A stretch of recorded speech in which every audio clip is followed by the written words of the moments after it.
no artificial intelligence can replace. The person who is creating the work is the one who has to have the vision and keep it till the end. Tells a lot about how I approach cinema. I mean, I fell into cinema with censorship already, meaning when I discovered cinema, it was with banned films and things that we couldn't do. It was more about not being able to doing things that it gives you a lot of freedom, obviously, on one hand, because narratively it's very interesting to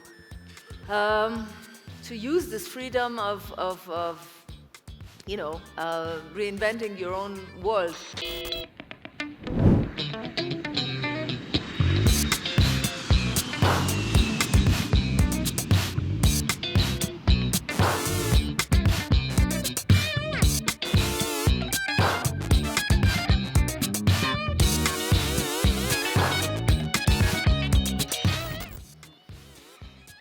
Buenas tardes para todas y para todos.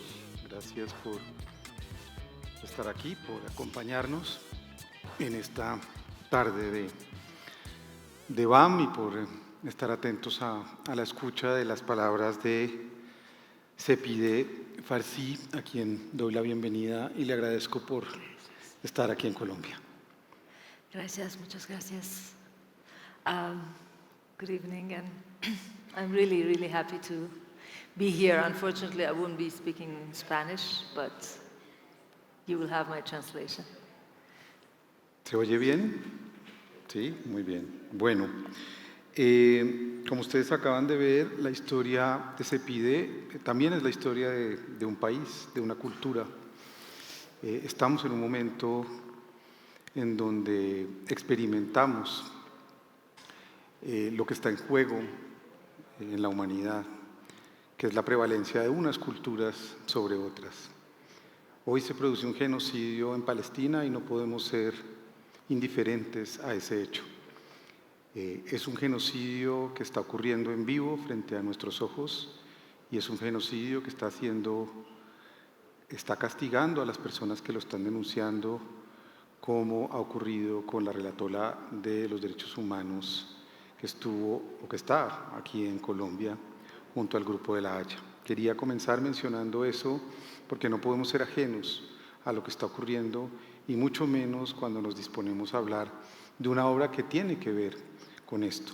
Así que quiero comenzar preguntándote, Sepideh, por el contexto de La Sirena. La Sirena es la película sobre la que vamos a hablar, es la primera película animada de una realizadora que ya había hecho cine en formato análogo, con actores, digamos, pero no había llegado a la animación. Nuestro tema de hoy es la resistencia de lo gráfico, de la estética frente al momento que vivimos, pero yo quiero pedirte que hagas un contexto de lo que pasaba en Irán en 1980, que es muy importante para la película. 1980, September, when Iran was attacked by Iraq. We had Khomeini on one side, Saddam Hussein on the other side. It's a year and a half after the revolution, 79 revolution and Shah's departure. So the context is very important because the power of Khomeini and the new regime is not fully there yet. And the war, the 8 years of war really helped them establish their power, kill the dissidents. In fact, one of the things that they did at the end was that they executed in the last summer, when they ended the war, about 5,000 political prisoners in one summer, in 3 months, just to do a cleaning, they purged them. So this was a very particular moment in the region, but it was also in the world, because all of these countries who now are backing Israel when Iran is attacked recently was attacked by Israel and the US. Back then, they were, on one hand, officially backing Saddam Hussein against the Iranian newly set Islamic regime. And on the other hand, they were actually selling arms to both sides, but undercover. So basically, the war was, on one hand, an opportunity, a great business opportunity. Germans would sell gas, chemical, weapons to Saddam and sell the masks to Iran, So they made business with, and ultimately what we ended up with was a very clean and dictatorship in Iran after the war, and that's what I wanted to show in my film, partially, how things change, also shift from a chaos to something, very rigid and tamed politically. Que creo que es una de las intenciones de la película, de La Sirena, y es que la vida íntima, la vida personal, tiene que ver con la historia y con la política y con el contexto. No se produce, como ha querido últimamente el neoliberalismo decir, en la nada, en la imaginación. Hacemos parte de una historia. ¿Puedes hablar de esa historia antes de ese momento que es tu propia historia? Yes, when I decided to tell this story, it was about, more than 30 years after that war. And the decision we made with the screenplay writer, my partner, Javad Jawahiri, he's also Iranian. One of the first things we fixed was that the main character should be he's a little bit older, but our age, like he should be a teenager. Because it is a moment where you still have all of the possibilities. It is a real coming-of-age story for those who've seen the film or who will see it. He's 15. Omid means hope in Persian, and his name. And he really tries to, this was our point, to show how through the eyes of a teenager, he wanted to be like the adults and grown-ups and fight like his elder brother, take a gun, and then at some point he really shifts with this violence. He takes distance. He has this rooster where it's a battle rooster. He's training him to fight. And he's dreaming of a rooster fight, and to win. But at some point, he really turns his back to the violence. And the goal was also to say that we always have a choice. Even when we think we don't, we do. Sucede en un lugar que se llama Abadán, en una ciudad, ¿verdad? Sitiada por Irak, una ciudad cosmopolita, me decías, que tiene una gran refinería de petróleo. Y allí empiezan los bombardeos. La primera imagen de la película, no sé si la han visto todos, y si no, les recomiendo que lo hagan, es la de un juego de fútbol entre unos adolescentes que se ven interrumpidos por ese bombardeo. Y este chico va a vivir ese viaje en una ciudad sitiada y ve cómo su familia se tiene que ir. ¿Cómo imaginaste el personaje central de la película, el protagonista? ¿Por qué te interesó que fuera un hombre, por ejemplo, y no una chica, no una mujer? The reality of the war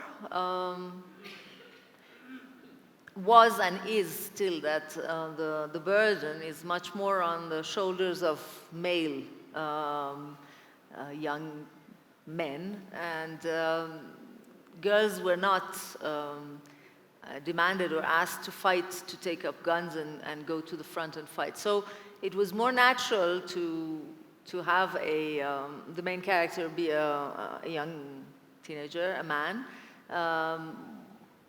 hence our choice. But his alter ego, he has a pair, Pari, and that's what gives the name to the film also. The siren, Pari means the siren in Persian.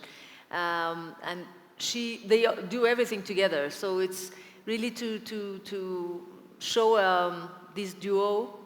He's the one who starts because he's the boy and he has to prove that he's courageous, but in fact she's the one who's even more courageous than him. And together they manage and they succeed doing, getting to the end of the adventure. Perhaps I try to show, some of you saw it. We had some issues with if you can give me the video playback, please. ¿Alguien pueden activar el video, por favor? Now I have to explain that the color, the real color of the film is not this. What you will see there will be a bit too much yellow there, but I still want to show you some, for those who haven't seen the film.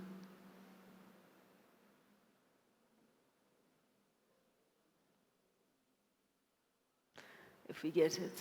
No. No, I don't know. Well, Bueno, we'll mientras solucionan el asunto, ya. Okay, ya. Thank you. Si bajamos un poco la luz, no pasa nada si nos vemos. So, this is the main character, and I wanted to just show you Omid a little bit and his characteristics. He is transformed by the war. He kind of, from a young boyish, lad, he becomes a young man at the end of the, and so you can see because I think what is very important also, and we'll get to that point, is the style and the style you choose to represent your story. I have been observing that many a times in animation especially, there is a great trend to kind of imitate the dominant aesthetics that usually come from the United States of America, not always, but usually. So this is one of the things that we tried to do was to make the style a very different one, our personal. And so here you will have perhaps a glimpse of the trailer of the film. Creo que no hace falta esta luz. Please turn off the light. Muy fuerte.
just to comment, this trailer was made in 2016, so it was towards the beginning of when we started. The film was finished 6 years later. Altogether, it took us 8 years. So the aesthetics changed, but I'll show you some final, clips later. ¿Por qué tomaste la decisión de entrar a la animación? Porque esta película tenía que hacerse de esta forma y no como habías hecho tus otras películas. One of the main, I think the short film that you saw before tells a lot about how I approached cinema. I mean, I fell into cinema with censorship already, meaning when I discovered cinema, it was with banned films and things that we couldn't do. It was more about not being able to doing things that. So all I've been doing all my career long has been how to pass through obstacles and find ways of doing things that I'm not supposed to do or that are challenges, let's say. And this was one of them. When I decided, this theme, the war, is called The Holy War by the regime, and it's really a monopole of the Iranian regime. All the films that exist about this war, Iranian side at least, I think on the Iraqi side also, are mainly propaganda films, and there's no independent narrative, and especially no animation films about this. So, and for me, it was also clear that I needed to do it as an animation. First of all, to reclaim the narrative, the male, dominant, politically, religious narrative of that war, and show a different way of looking at it, more human, more fragile, I believed back then that it was only through animation that it could be done. My main challenge was that I do not draw. I don't know how to draw. It's not that I'm bad, I just can't do it. It's my handicap. But I was convinced that I could do it as an animation, and I looked for a graphic designer, a graphic author, whom I found years later, Zaven Najjar, who's a brilliant animator, graphic author, and he was, when we met each other, it was clear that this was the right team.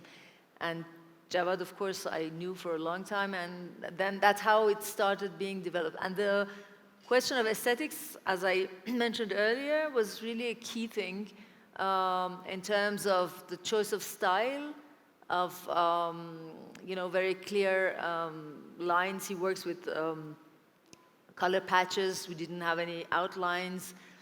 We didn't have any depth of field. These were all very clear choices that we made. The question of language was a very big choice. I was adamant that I wanted to do it in Persian. You have to imagine a more than 6 million euros budget film. I had to really convince all of the people that this was the right thing to do, and it shouldn't be in French or in English, but the language of the film should be Persian. So there were many layers of challenge to be addressed and met, but I have a feeling that we kind of managed to do it together with the team. Cuando diriges personas, actores normales, personas, puedes decidir qué miras, dónde pones la cámara, qué quieres decir, en fin. Pero como tú no dibujas, ¿cómo fue la conversación sobre el estilo? Es decir, que gráficamente tú qué querías decir de ese estilo. Parece un estilo que recuerda al cartelismo de finales del 19, estas afiches mercantes de las colonias, no sé si los recuerdas. ¿Cómo fue el proceso de encontrar un estilo que te interesara para contar esta historia? Gráfico. The final style of the film is a mixture between Zaven Najjar's natural style of drawing, which I loved, and that's why I asked him to be on the team and to carry that helmet, and what I wanted. And what I wanted was also, it comes from my experience of live action films, of documentary filmmaking, because I've made half more or less of the 15 films that I've made. half for documentary, half for fiction. And I don't work in studio, it's usually in real sets. So realism in a specific way and historical research has always influenced my work. And you can see it here also. I mean, in the many of these, or in all of them, had, for instance, the cinema. This is the ¿Pueden cinema. bajar un You see poco the la photo. luz para, Yes, para poder ver, the light, please. por favor? Thank you. You can see the real cinema that caught fire and burned in Abadan. And this was a big moment in our history because the Shah's regime was blamed for having set that cinema on fire, whereas it was not them, but they could never, so it was one of the turning points before the revolution. And this is the cinema we drew. So you see that there's a great influence. I did a whole lot of research with historical documents, yes, and photos and documentary films that I literally spoon-fed the whole team to, because they were not Iranians and they had to learn how. And so I really brought many items also, real items from Iran, or people brought it for me, and then to help them envision so the mixture is between a realistic style and a very iconic style that Zaven had in his drawing. And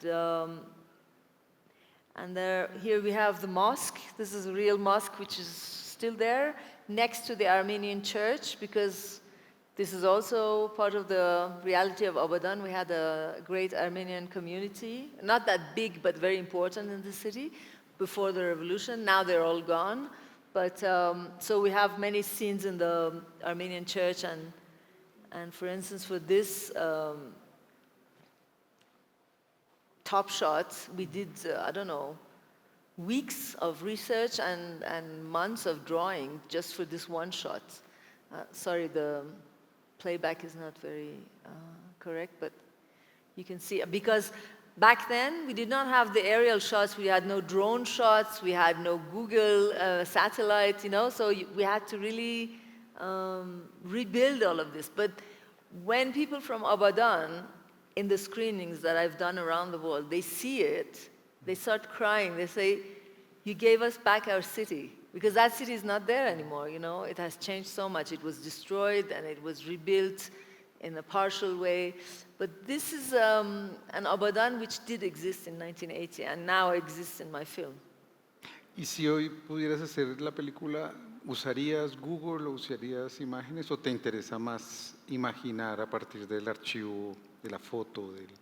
I'm sorry, I didn't get it. Say it again. Si vous avez Google aujourd'hui oui. comme possibilité de le faire, et vous choisirez la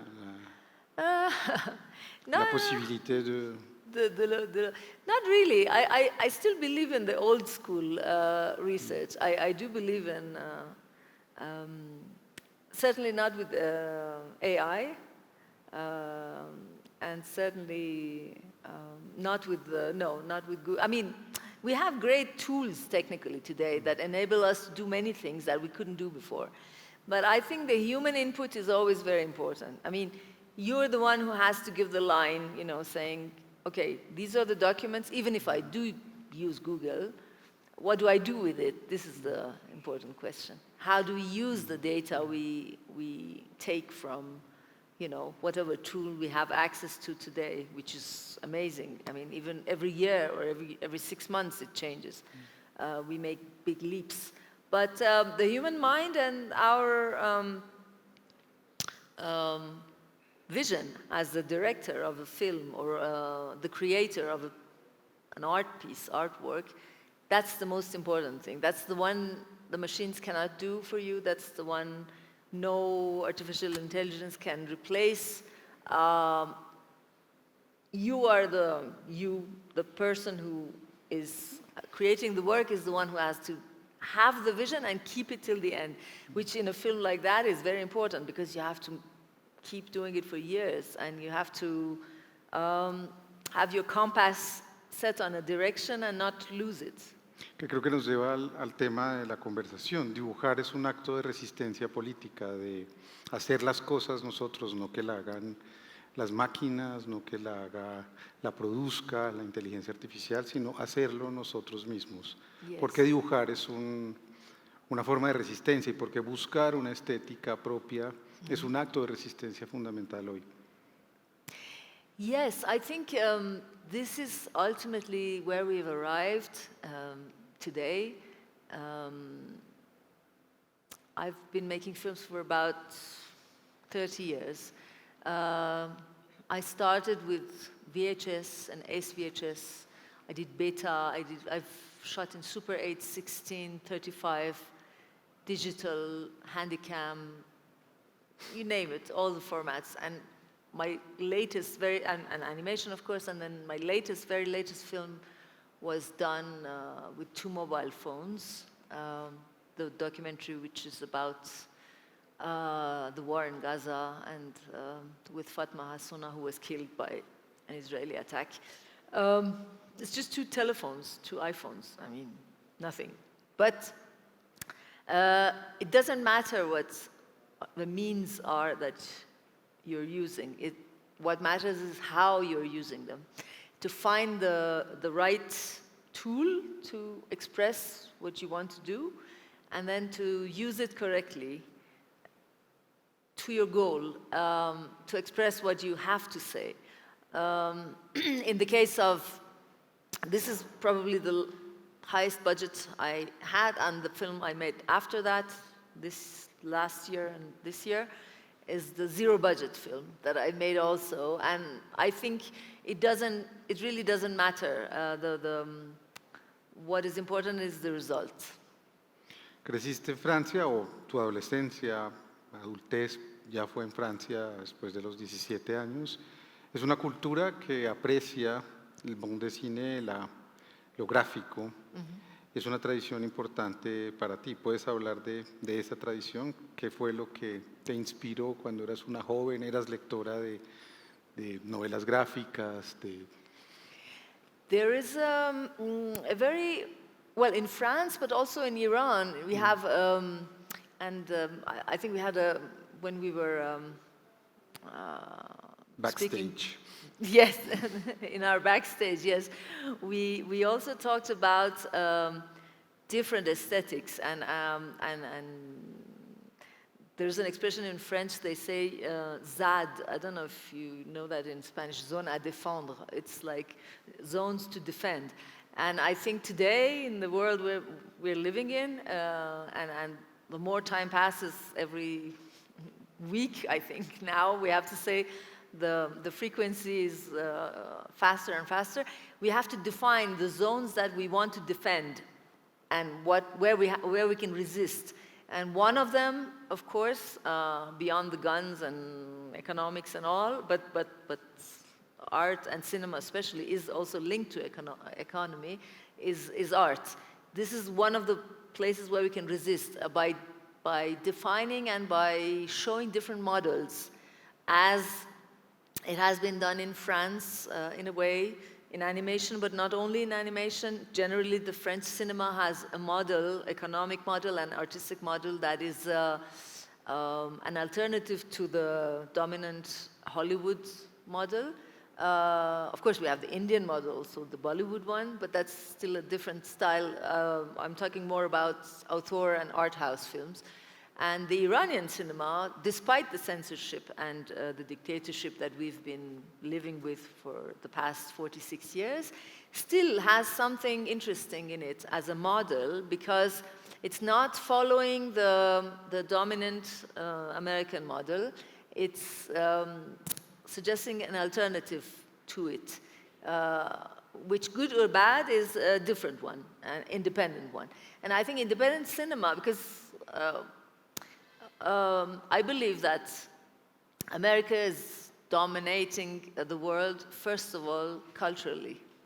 Before they take us the guns and shoot, culture is there through music, through films, and also literature, but less. I think the audiovisual means are the heavy-duty means of domination. So it's very important as people of art and filmmakers and people of this industry that we are conscious that the more time passes and with all the platforms that we have and all the abundance of content, it's even more urgent to find and define new narratives, independent narratives, and to be conscious of the fact that all of us can be used. Because this is not something joyful that I'm going to say, but what we all have in common is that one day we will all die. This is Seguro. all of us. We forget it, but it's there. One day we will all die. And we can't get away from it. The thing is what we do before we reach that point in our lives. So what do we achieve? How do we, before we get to that point? So I think it's something that perhaps because of all these wars, I don't know, I think more of it these days, yes, it's good to keep that horizon in mind. Pero hay una paradoja hoy, paradoja, ¿lo entiendes la palabra? Paradox. Entre la posibilidad de crear y dedicar tiempo a esto, trabajaste con músicos como Eric Truffaz, dibujantes, y la presión de que esto sea rentable. Francia, que es el país donde has vivido y has creado, entendió que esta era una batalla cultural y defendió, con la excepción cultural, con políticas culturales de protección a los artistas, su tiempo para crear. ¿Cómo ves eso hoy frente a personas que seguramente se preguntan, esto es hermoso, me gustaría hacerlo, pero ¿cómo puedo sobrevivir? ¿Cómo puedo vivir para dedicar tiempo a lo que realmente importa antes de que digamos adiós? I think it's getting more and more difficult in a way because in most of the countries in the world, the tendency is to put more money in the army and less in culture, and we are seeing it. But still there are, as I was saying, zones that we can still defend, and France is a country that gives an interesting cultural model. I've been observing that in Colombia there's a great effort that has been put into the revival or maybe seeking a different path, your own path of creation. Especially in animation, but generally in cinema, and that's very, I cherish that. It's very interesting, and I think this is our way to resist, to make meaningful things. But it is a fact that we get less and less money. I mean, even in France, the budgets are reducing, or maybe instead of, in distribution also, not only before making the film, but afterwards also.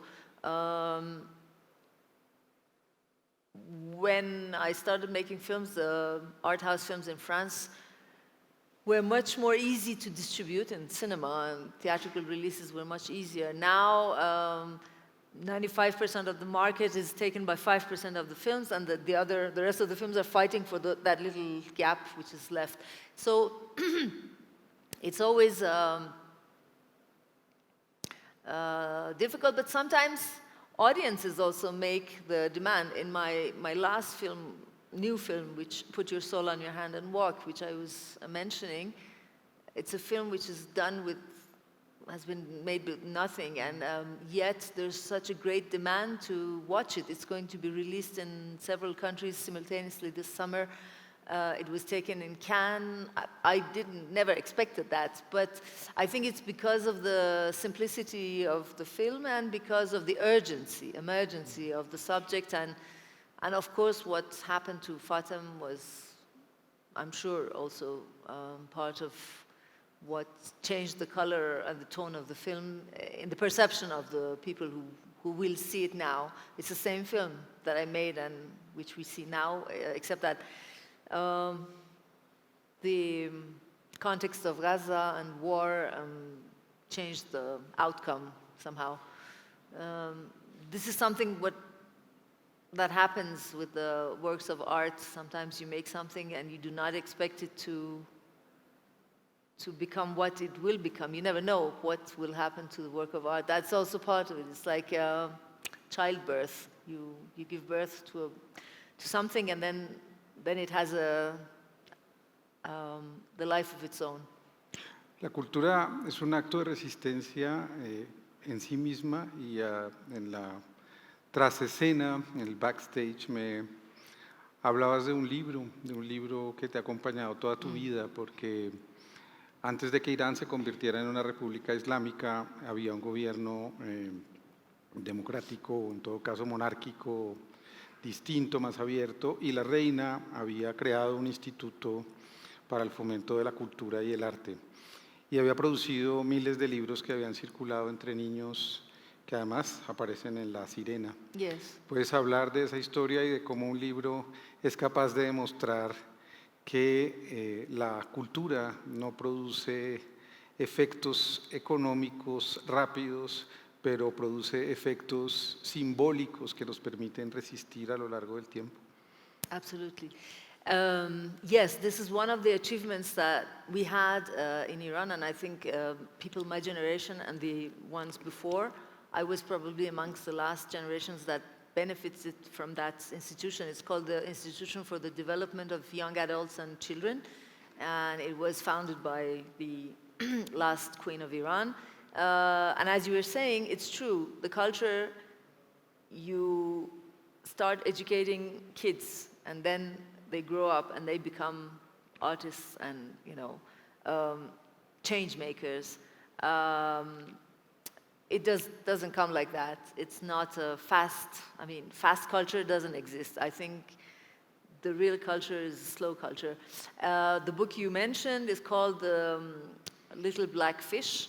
It was, I'm not sure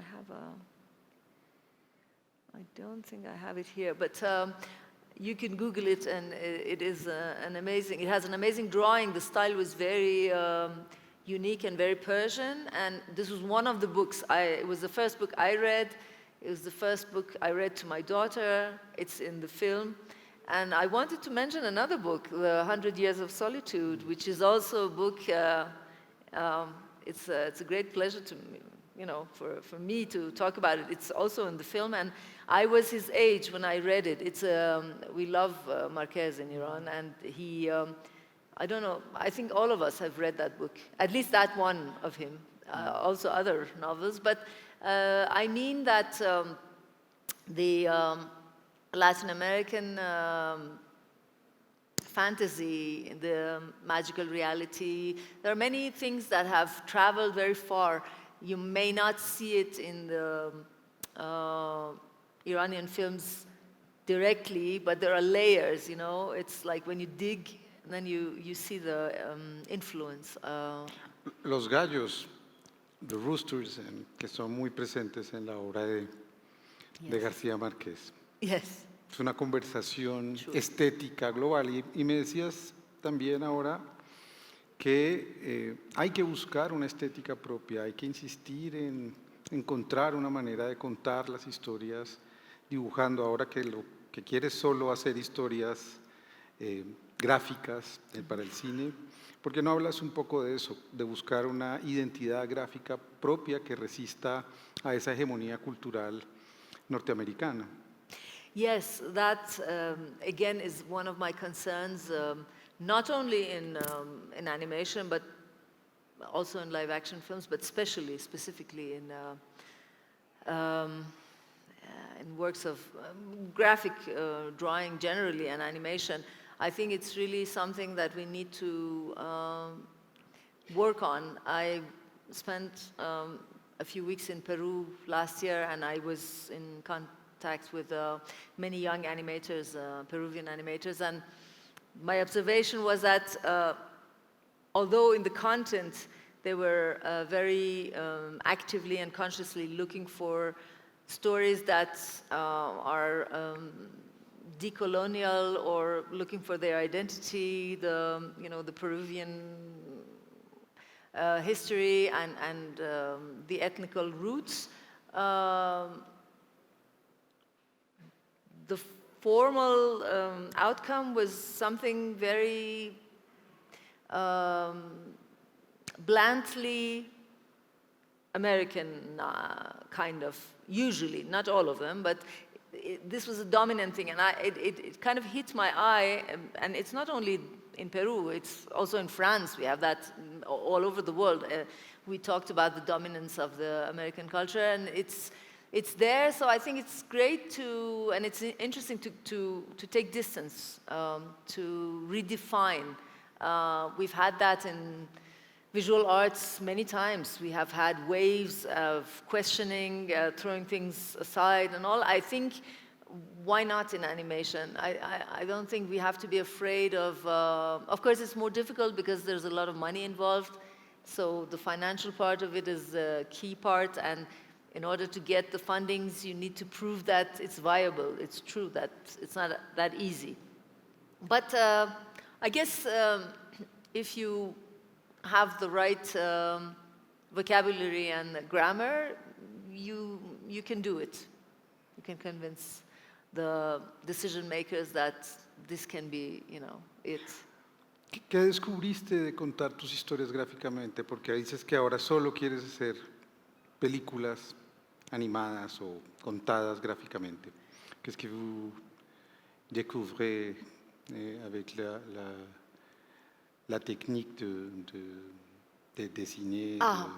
What kind of, it gives you a lot of freedom, obviously, on one hand, because narratively it's very interesting to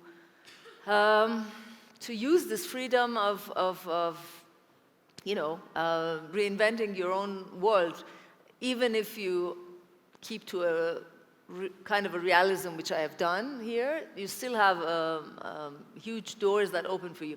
On the other hand, to talk about the horrors of a war, animation gives you a prisma that enables you to show things that you cannot show the same way, to show things that you cannot look at for I don't know, this film can be watched by kids perhaps from the age of 10 or 12 certainly, without being shocked. Yet we show the horror of the war. This would not have been possible in live action. And also reconstruction of an era and of a geography that does not exist anymore, that the war has destroyed. You can really do it in animation. If it were to be done in studio or CGI, with CGI and things like that, it wouldn't be the same kind of cinema. The kind of cinema that I'm comfortable with is more intimistic, and this is really what you can do with animation. When you choose the right aesthetics, you can do wonders. La pregunta final, para darles la palabra a ustedes, tiene que ver con un cortometraje que me dices que no tiene que ver, que se llama La Sirena y que hizo Georges Méliès en 1904. Si pueden, búsquelo. El cine evolucionó tanto que parece que estamos tratando de retroceder, de volver al artificio, de mostrar que no es verdad, que necesitamos conservar este aura de arte para preservar lo humano del cine. Ahora vas a contar tu vida en una novela gráfica y en una película, entiendo, ¿verdad? ¿Ese es tu próximo proyecto? Yes, my next, when I finished this, I swore to myself, I said, it's enough, no animation, no more animation. It's so hard. 8 years of, okay, I did other films parallel to this, but still it was a lot of, the film is about 2,000 shots. It's 100 minutes, 2,000 shots. And each shot I reviewed probably 20 times, if not more, in different stages. So you can imagine the amount of, I lost part of my eyesight over this. But still, I went back to it. I'm working on my life story, so autobiography, and the name of it is Mémoire d'une fille pas rangée. It's the memories of an undutiful girl, with a clin d'œil to Simone de Beauvoir's book. And it is, yeah, the story of a little girl who was an activist and a woman who's kind of getting, you know, who's not that young anymore and who still feels very young. And this is my next project, and it's going to be an animation. Pues yo quiero darte las gracias por esta conversación, por esta película, por hacer algo que creo que necesitamos recuperar hoy, y es tomarnos el tiempo de hacer las cosas. Hacer 8 años de trabajo quiere decir que hay energía, que hay fuerza, que hay amistad, que hay vínculos, que hay equipo, que hay conflictos. Y eso es muy importante para un mundo que hoy estamos viendo destruirse frente a nuestros ojos. Así que gracias por La Sirena, gracias por tu trabajo, gracias por tu activismo y gracias por tu valentía. Gracias por tu amistad.